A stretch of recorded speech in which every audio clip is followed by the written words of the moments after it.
Por favor, ¿nos puede ayudar con un perfil suyo, su trayectoria, sus estudios y dónde trabaja actualmente? Yo comencé casi hace 30 años, un poco más de 30 años, con un gusto muy especial por la radio. Yo sentía una atracción desde muy niño por saber quién estaba al otro lado del receptor. Y esta afición por la radio básicamente me llevó a mí a efectuar unas pasantías en el año 87, 88, unos años, en Radio Caravana, que era una emisora muy joven en Guayaquil, en un programa que comenzaba a las 12 de la noche hasta las 3 de la mañana, con doña Alina Ortiz de Gálvez, mamá de Tabata Gálvez. Ella fue, digamos, la persona que por primera vez me abrió las puertas en radio, y un programa de variedades de 0 a 3 de la mañana. Luego también tuve la oportunidad de, gracias al doctor Mauro Velázquez Villasís, que había sido compañera de mi padre de colegio, también me dio oportunidad en algún programa deportivo en Guayaquil, como aficionado básicamente. Posteriormente, en una visita que debía durar 8 días a Bahía de Caracas o a San Vicente, me quedé 8 meses, en la radio un amigo que falleció, se adelantó en noviembre 20 del 2016, don Trajano Velastegui, su radio La Grande, en AM 1200 kilociclos, la onda media. Luego él colocó la FM en el 92, Radio Festival en Santo Domingo, octubre del 90 a enero 91, y posteriormente en Quito. En Quito he trabajado en varias emisoras, Radio Carrusel, casi 6 años, Radio Bolívar, 6 años, Radio de la Universidad de San Francisco, 1 año y medio, Radio Positiva, prácticamente 11 años, y actualmente estoy a punto de cumplir 1 año el 16 de junio en La Redonda. No sé si se me escapa alguna emisora, tal vez, pero han sido 30 años en números redondos de hacer radio y también de hacer televisión, casi 25, desde la Copa América Ecuador 93, donde ayudé en un programa que se llamaba Los Protagonistas de América como colaborador especial. Luego en algunos reemplazos en TC, me vinculé a Telesistema año 94, agosto, diciembre, y desde enero del 95 a la fecha, 23 años y más en TC, sin olvidar de pasos que tuve en Cable Deportes 2 años, 98-99 y 2001-2002, y en Cable Noticias, que era filial del grupo de TC Televisión, de octubre 97 a abril 98, un noticiero colaborando con notas bajo la dirección del ingeniero Roberto Aspiazu. Básicamente ahí resumo lo más sintético que he podido estos prácticamente 30 años de trabajo en los medios de comunicación. ¿Qué personajes y qué países han influenciado que el periodismo deportivo se desarrolle de esta manera dentro del Ecuador?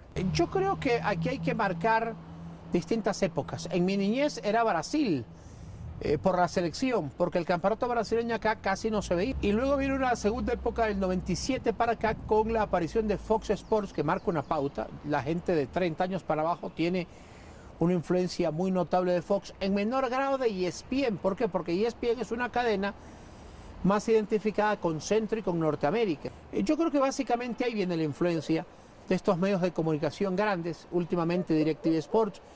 Recordemos que hubo una cadena de paso fugaz, 2 años, de febrero 2000 a febrero 2002, PSN, Pan American Sports Network.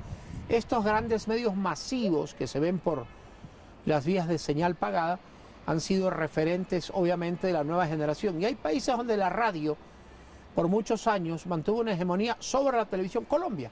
He visitado unas 18 veces esta hermana patria, mi segunda tierra.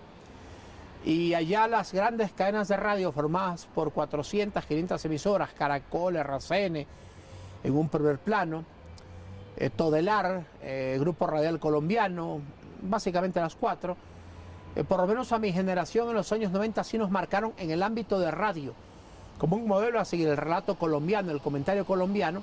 Yo diría que aquí hay varias vertientes, la de Colombia, la de Argentina, básicamente como influencia en nuestro país. Don Rafael Guerrero Valenzuela, yo era un niño y lo escuchaba, ya en los 70 obviamente, y él contaba que en los 40 él relataba 3 partidos seguidos en Guayaquil, en el viejo Capo El de Madera, que había sido inaugurado allá por el año 47, que primero fue cancha de béisbol, luego se transformó para un torneo sudamericano en un terreno de fútbol, y que se conectaban a cables telefónicos de casas vecinas. Claro, era lo que había en época, no existían celulares, ni internet, ni conexiones satelitales, ni redes sociales. En Quito, Eduardo Ceballos Castañeda, que fue el fundador de Gran Colombia, que fue una escuela en esta ciudad de periodismo deportivo, con Edgar Villarroel, que aún vive. Vuelvo a Guayaquil, Voltaire Paladines Polo, cuyo nombre lleva el Coliseo. Uno de sus nietos está en el Consejo de Participación, Eduardo Mendoza Paladines. Voltaire Paladines. Ya en mi tiempo, básicamente en los 80, yo oía mucho a Petronio Salazar, un auténtico genio, ya fallecido allá por febrero 5 del 2008, un gran relator, un hombre con una inventiva, que siendo quiteño de La Tola, en el 68 con 31 años o 30 años se fue a Guayaquil a abrir mercado, lo que era dificilísimo que un locutor de la sierra entre en Guayaquil, y Petronio la rompió en los 80, en los 90, parte de los 70, algo del nuevo siglo, y fue una época muy proficua en que locutores de la sierra hicieron capote en Guayaquil, aparte de Petronio, Agustín Guevara, que es rebambeño, Walter Mariscal García, Jacinto Landázuri, que fue oriundo de San Gabriel, y luego, claro, se produjo a lo mejor un fenómeno inverso mucho más adelante, pero yo creo que básicamente ahí están, y hay nombres relativamente nuevos, hablo de quienes están todavía con vida. Fabián Gallardo, que para mí es el mejor relator de radio y televisión. Hay distintos estilos, hay quienes, por ejemplo, se alinean con Alfonso Lazo Ayala, con jóvenes periodistas de 30 años hacia abajo, Diego Melo, William Dávila, Freddy Hidalgo, Andrés Villamarín, que tiene 23, 24 años a lo sumo, Patricio Jarrín Hidalgo, dueño de una gran voz, de una expresión oral extraordinaria. ¿Por qué se desarrolla el periodismo deportivo más en la costa que en la sierra? Yo creo que tanto Quito como Guayaquil marcan una situación muy parecida en cuanto a la hegemonía. Hay canales de Quito, canales de Guayaquil, hay hinchadas que responden a Guayaquil, las tradicionales Barcelona de Emelec, y en Quito quien marca la pauta en la última década, básicamente Liga Deportiva Universitaria. Antes lo fue el Nacional, el equipo de mi buen amigo Edgar.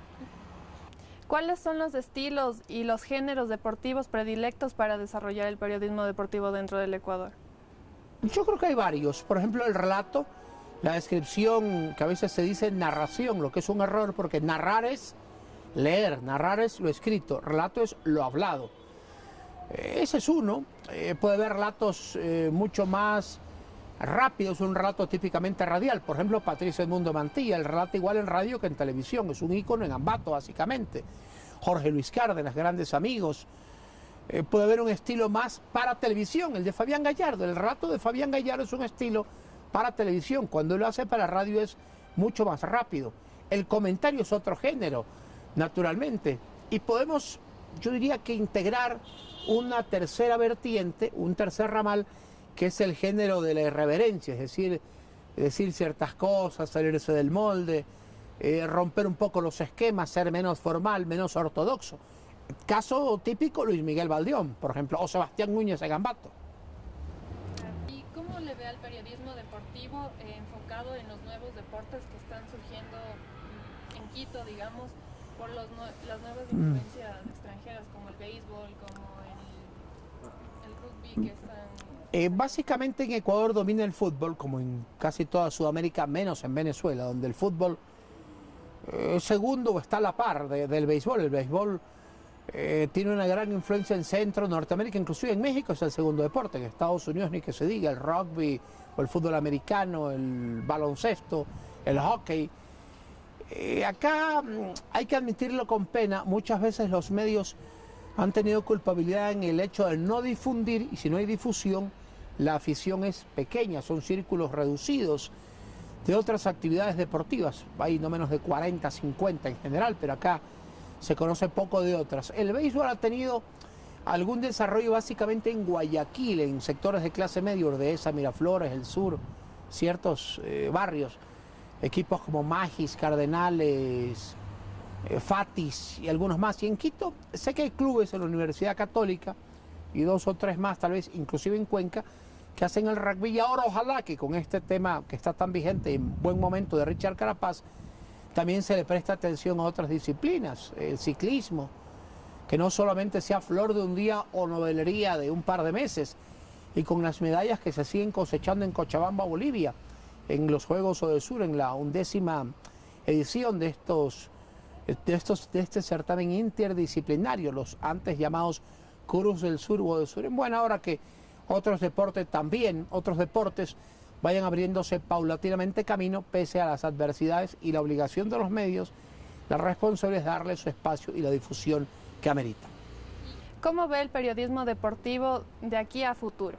Yo creo que a futuro la tecnología va a marcar el camino. Redes sociales, los twitters, ahora se colocan videos, inclusive uno puede ver un gol 30 segundos en el Twitter.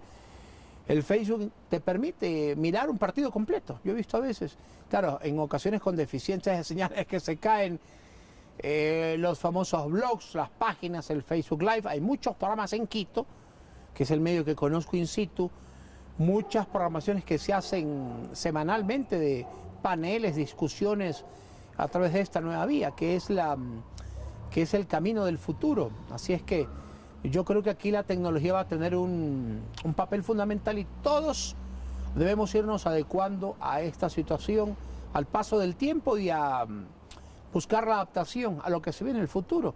¿Qué más se inventará de aquí a 15, 20, 30 años? No lo sabemos. Si antes fue un hito en el 59 en México la invención de la televisión a colores, o en el 27 en Londres la creación de la televisión en blanco y negro, luego la alta definición, el 4K, el 3D.